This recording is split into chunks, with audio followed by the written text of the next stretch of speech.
Well, welcome in. It's time to burn off that turkey and shop till you drop. The biggest shopping day of the year is finally here over at the Mall of America. Doors just opened in the last few hours, and the customers, some who have been waiting since yesterday, got the first look at this year's deals. Our Audrey Russo tells us more. Yeah, and honestly, it's the line that won't stop coming. Like, I assume that maybe the first 10 minutes we'd get a lot of people in and then maybe it trickled down. No, the line is still streaming through the door. People are getting their mystery gift cards and they are using one of these to scratch off and see what they've won. So let's see if we can find a big winner here. Excuse me, guys, we're live on KARE 11. What did you win? I won, Sea Life complimentary general admission. I've never been, so this is gonna be my first time, and I'm getting it for free. Awesome. What'd you win? I got free pickles. Free pickles. Whoa, pickles! Sweet. Will you share them with me? It's my little brother. Thank you guys so much. Pickles and fish. Nothing says Christmas like pickles and fish. Now, we did speak to the person who won the big $5,000 prize as soon as they walked through the door. Take a listen to what he had to say. I thought that everybody had it, and then and then all of a sudden they said I won, and I was like, wow, it was like a big shock to me. Guys here, and let me ask you, what did you win? I won mini donuts at the Fear on 4. I'm here all the way from New Jersey. I'm here for medical treatment at Mayo Clinic, so I couldn't not stand the chance of coming here to Minneapolis to experience this, to see this. This is so awesome. I've been waiting online since a little before 6 in the morning. It is so awesome. It is so festive. I am so thrilled to be here, and I can't wait to see JoJo Siwa later on. Oh my gosh, well man, I think that really sums it up. Thank you so much. Have a great holiday season. Yeah, just a ton of excitement. JoJo Siwa was going to be performing at noon. She's going to be performing her new holiday single, Message to the World, Little Drummer Girl. So really a lot to enjoy out here. And again, if you see that line over there, the line just keeps coming through the door. Doors open at 7, and now here at 7:30, it doesn't look like it's slowing down anytime soon. All right, now to some big headlines we're following. This is new video out of D.C. overnight of the processional for National Guard member Sarah Beckstrom. The 20-year-old was shot in an ambush earlier this week and died yesterday. Her fellow National Guard members, as well as federal and local agencies, led her body through the streets of the Capitol to the medical examiner's office. A second National Guardsman, 24-year-old Andrew Wolf, is still fighting for his life this morning. Officials say both of the victims were sworn in just 24 hours before that shooting. The suspect, an Afghan national, was shot by another guardsman at the scene and is also in the hospital under guard. Right now, officials aren't naming a motive. Overnight, President Trump posted to Truth Social saying he's, quote, permanently pausing migration from all third world countries to allow the U.S. system to fully recover.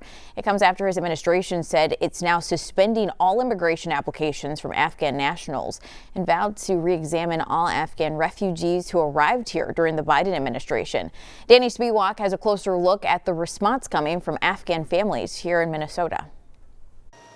After U.S. troops left Afghanistan in 2021 and the Taliban swept back into power, the Biden administration launched Operation Allies Welcome. We must all work together to resettle thousands of Afghans. That program brought 76,000 Afghan refugees to the U.S., many of whom had assisted American forces during the war and risked facing retribution from the Taliban. In Minnesota, the Department of Human Services led efforts to resettle more than 1,300 Afghan refugees. All of these Afghans fear for their life and for the lives of their families. Mustafa Babak with the Afghan American Foundation called Operation Allies Welcome a lifeline. Many actually got hunted down as they were waiting to be evacuated from Afghanistan. But now the program is under more scrutiny following the shooting of 2 National Guard members near the White House, which police say was carried out by Ramanullah Lakhanwala, who entered the United States under Biden's Operation Allies Welcome. According to CNN and NBC, the suspect arrived in the U.S. through that program in September 2021,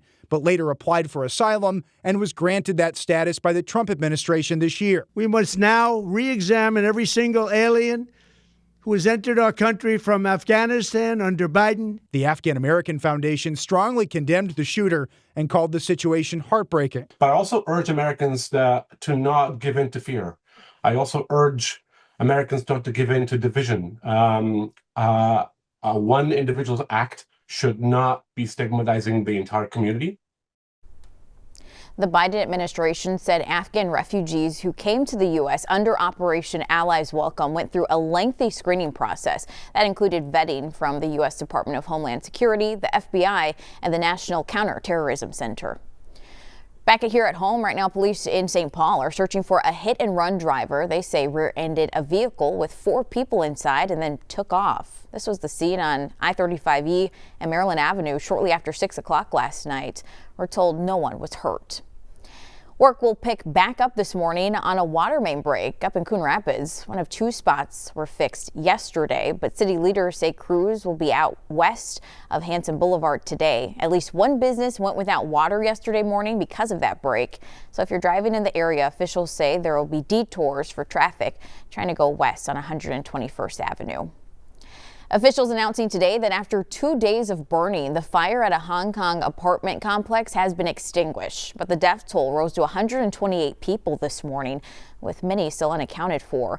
More than 2,000 firefighters and first responders have been involved in the operation to extinguish the blaze and search for survivors. The fire first erupted on Wednesday. Authorities believe it started in bamboo scaffolding and construction netting, quickly spreading across 7 of the complex's 8 buildings. Hong Kong's anti-corruption agency announced today it arrested 8 more people involved in the tower's renovation on suspicions of gross negligence. Take a look at this. Firefighters battling heavy flames after a fire engulfed a church on Chicago's south side on Thanksgiving afternoon. Bystanders caught the moment the church collapsed. Authorities say luckily no one was inside at that time. The fire damage left more than 200 people without power for hours on Thursday. The deaconess of the church says renovation of the building was in the process of being completed. The cause of that fire is still under investigation. We'll take a look at this. One Bloomington woman made sure those without a home had a Thanksgiving meal yesterday. Tynika Smith made 125 meals for people who are homeless. She prepped some of the food earlier this week and woke up at 5:30 yesterday morning to start cooking. She made 6 turkeys, cut up 5 hams, corn, mashed potatoes, and so many other Thanksgiving sides, all by herself. Smith says it's important to her because she wants everyone to feel loved on Thanksgiving. I just want them to feel involved and to know they're cared for, regardless of what they're going through or, despite what people think, they're still human. She did such a good thing. This is Smith's 6th year cooking and handing out food. She also brought dozens of blankets, coats, and other winter essentials to help keep everyone warm. Well, Macy's 99th Thanksgiving Day Parade brought dozens of balloons, floats, clown groups, dancers, cheerleaders, and of course marching bands to Manhattan yesterday. NBC's Sarah Wallace was on the parade route, keeping an eye on the star-studded lineup, and she has all the highlights. Let's have a parade! And what a picture-perfect parade. The spectacle. 11 marching bands. You got to see everyone having fun, and you also have fun, and it brings joy to everybody. So many sights to see. Being able to come here and enjoy it with the family, we see things that I knew growing up, things that she sees every day, and it's just such a special experience. And what a sight. 34 balloons, taking flight to the delight of everyone. What's your favorite balloon? Snoopy, Minnie Mouse. The classics and some new faces: Mario, Pac-Man, Derby Tiger, and Shrek. What are you doing in my swamp? Another new balloon this year, Buzz Lightyear. They were keeping him a little low just to be on the safe side. The wind's been strong, but we've been stronger. Lots of first-timers here this year, entire families. I don't think you understand the magnitude of it and the craziness until you see it in person. We've watched it on TV every year, so when we have the opportunity to come, you have to do it. You have to mark it off your bucket list, right? And here I am with my daughter and my mom and my sister. How does it feel? I love it. I saw this growing up on television. Never did I think I would actually be here. And lots of celebrity watching on the 28 floats. Our exclusive with Busta Rhymes, who took our mic for a Thanksgiving message. We're just saying everything that we are feeling from the heart, showing love, spreading love, and it's just a blessing to be here. But we all know who the biggest celebrity of this parade is. Signaling the traditional start of the holiday season. The real meaning, though, not lost on some very wise little elves. It means family. It just means love and care about your family.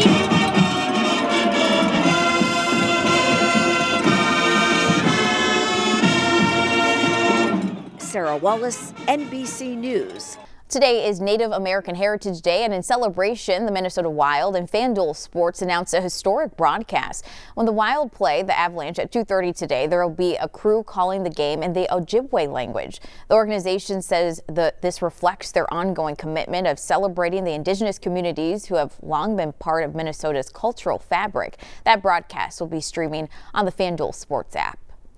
If you're still searching for holiday events today, look no more. In Duluth, the Bentleyville Tour of Lights has been restored and will welcome attendees tonight after Mother Nature pulled the plug during severe weather earlier this week. 45-mile-per-hour winds blew down light displays and even knocked down a wall of the gift shop. But a team of 25 volunteers got together yesterday to repair all of the damage so they could reopen. Bentleyville is open from 5 to 10 tonight.